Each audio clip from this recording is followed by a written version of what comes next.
رسول اللہ صلی اللہ علیہ وسلم کی توہین کرنے والوں کی صحبت ہو، قرآن کی توہین کرنے والوں کی صحبت ہو،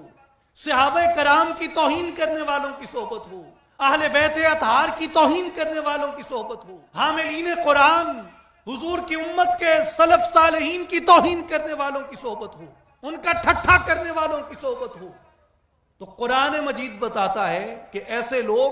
جو کتاب اللہ کی آیات کو ٹھٹھا بنائیں، دین کو ٹھٹھا بنائیں،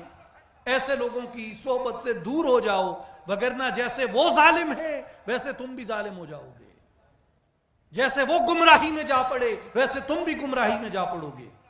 سورہ نساء آیت نمبر 140 قرآن بیان فرماتا ہے وَقَدْ نَزَّلَ عَلَيْكُمْ فِي الْكِتَابِ أَنْ إِذَا سَمِعْتُمْ آيَاتِ اللَّهِ يُكْفَرُ بِهَا وَيُسْتَهْزَأُ بِهَا لَا تَقْعُدُوا مَعَهُمْ حَتَّى يَخُوضُوا فِي حَدِيثٍ غَيْرِهِ إِنَّكُمْ إِذًا مِثْلُهُمْ۔ قرآن بیان فرماتا ہے اور بے شک تم پر یہ کتاب نازل فرمائی کہ جب تم سنو اللہ کی آیتوں کا انکار کیا جا رہا ہے، ان کا مذاق اڑایا جا رہا ہے، تو تم ان لوگوں کے ساتھ جا کر مت بیٹھو، ان کے ہم نشین نہ بن جاؤ،